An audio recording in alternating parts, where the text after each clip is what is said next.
அஸ்ஸலாமு அலைக்கும். Welcome to Aisha Waseem mini vlog. நாங்கள் ஊருக்கு வந்துட்டு இது 2வது நாள் விளாக். இது நம்ம ஸ்கூல் வெக்கேஷன் வந்தால் நம்ம ஹில் ஸ்டேஷன் போகலாம், இல்லை இன்டர்நேஷனல் ட்ரிப்பில் போகலான்னு சொல்லிட்டு பிளான் பண்ணுவோம். ஆனால் நம்ம ஊரே நம்ம நல்லா சுற்றி பார்த்துருக்க மாட்டோம். அந்த மாதிரி போன இடம் தான் இன்னைக்கு எங்கள் மாங்காய் தோட்டம். இது எங்கள் மாங்காய் தோட்டம். மாமரத்தில் நிறைய மாங்காய் காய்ச்சிருந்தது. பார்த்த உடனே ரொம்ப சந்தோஷமாக இருந்தது. பசங்க கூட ரொம்ப என்ஜாய் பண்ணி பார்த்துட்டு இருந்தாங்க. நாங்கள் அங்கேயே கொஞ்ச நேரம் ஃபோட்டோஸ் வீடியோஸ் எல்லாம் எடுத்துட்டு அங்கே கொஞ்ச நேரம் என்ஜாய் பண்ணிட்டு இருந்தோம். தோட்டத்தை சுற்றி பார்த்துட்டு எல்லாரும் அங்கேயே பிரேக்ஃபாஸ்ட் சாப்பிட்டு கொஞ்ச நேரம் உக்காந்துட்டு இருந்தோம்.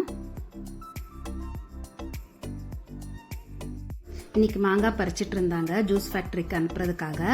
என்னோட பொண்ணு கூட நானும் பறிப்பேன்னு சொல்லிட்டு அவளும் போயிட்டு மாங்காய் பறிச்சிட்டு இருந்தா.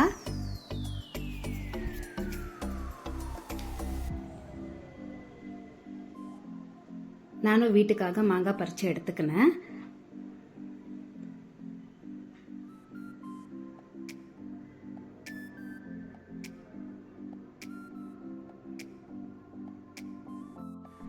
நான் வீடியோ எடுத்துட்டு இருக்கப்போ அண்ணாவும் நல்லா போஸ் கொடுத்துட்டு என்னோட குக்கிங் சேனலை பார்த்து ரொம்ப சந்தோஷப்பட்டாங்க.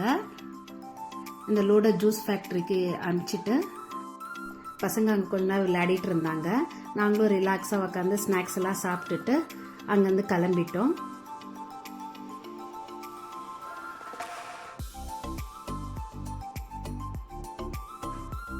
வர வழியிலேயே சில்லுன்னு ஒரு கேப்பக்கூழு குடிச்சிட்டு அந்த சட்னி ரொம்ப நல்லா இருந்தது. அந்த அக்கா எனக்கு சொல்லி கொடுத்துருந்தாங்க. கண்டிப்பாக உங்களுக்கு அந்த ரெசிபியை உங்களுக்கு ஒரு நாள் ஷேர் பண்ணுறேன். இந்த சேனலை பிடிச்சிருந்தா லைக் அண்ட் சப்ஸ்கிரைப் பண்ணுங்க.